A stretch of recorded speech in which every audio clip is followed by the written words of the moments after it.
Joined by head coach Carla Flaherty of Roanoke College women's basketball. They were picked number 10 in this year's preseason poll.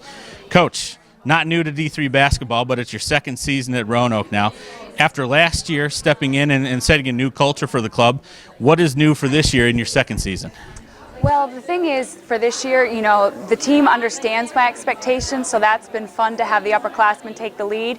It's really interweaving the first years into the program, and everybody's a little bit sore, everybody's enjoying themselves and having a good time, but the focus is every single day getting better. And so we've transitioned from just establishing a culture to now really implementing our culture, which is to come in and, it's really hard to out-talent people. Our philosophy is that we got to outwork them. And so every day we've got to outwork every other school in the ODAC and make sure that every day we get better.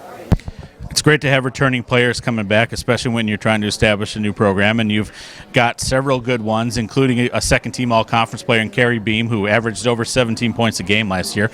Talk a little bit not only about her, but also about the rest of your returning class this year. Again, I think one of the things I'm so fortunate with this year is that Carrie is, not only is she one of our better players, but she's one of our hardest workers. And for a coach to have that, it really helps. She just leads by example. So the rest of the young women know that they've got to work hard and give everything they have, and good things will happen. All the upperclassmen actually went home over the summer. It's like Christmas for a coach when you come back and see that your team's actually done something. And they've all gotten better and improved in different areas. So even people who weren't necessarily key contributors last year, I think will be key contributors this year. So it will truly be a team effort this year. Last year we were so focused on running everything through Carrie. This year we won't have to. I think we'll be able to spread things out a little bit throughout the whole team. And the upperclassmen are great at understanding what we're running and helping the younger players through that process. Getting into players a little bit, who specifically do you expect to step up this year, both from maybe somebody who was on last year's roster, but then from your large incoming class this year, who could make an immediate impact, but then also from another angle, continue to grow as the season progresses, then maybe come tournament time is really ready to hold the mantle for you?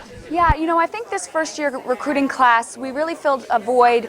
We didn't have much size last year. Carrie definitely was a post player, but she was an undersized post. This year we brought in some size, so that'll help balance out our team. Someone who's really surprised me this fall is Bridget Holleran. She's stepped into the guard position. She did a ton of work over the summer. And she could be someone who could be, an impact player for us this year. She really dictates tempo and helps us out. The wonderful thing is that I feel like we've got a lot of balance. We could have a deep rotation. So there's several, Kanisha, Wiley, she's going to be a junior. She'll help at the point position. We haven't seen much of Anna Carter because she's in soccer, but I know that she brings an intensity and that'll be much needed. Incoming first years, Victoria Maxwell, local from Salem. She's just a big, solid body, and she gets better every single day. That'll help us in the post. Ellen Wagner, actually going back to a returner, is another big kid who has the ability to step out, knock down shots, and she's just a really smart basketball player. Helps others understand the game who might be really good athletes and struggle a little bit with the X's and O's element. She's good at that. So it's just a great group of young women who I love being around, and they're eager to learn. So that's nice. The other piece of being a new coach is you come into a new league.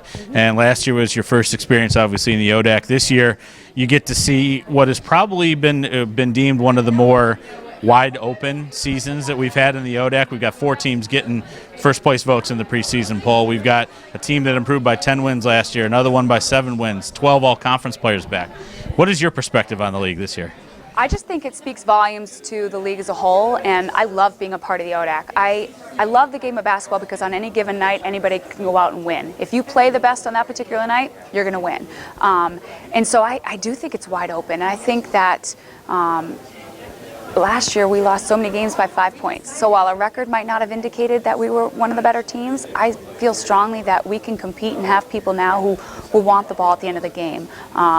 So it's a marathon. It's stepping every single day out of the locker room, going to practice, making sure we get better. And everybody in the ODAC's doing the same thing. So I'm excited. It's going to be a grind, but that's what makes it great. And because it's so wide open, I'm excited to see some of the epic battles that take place. Well, Coach, I want to thank you for joining me today, and good luck this season. Thank you so much.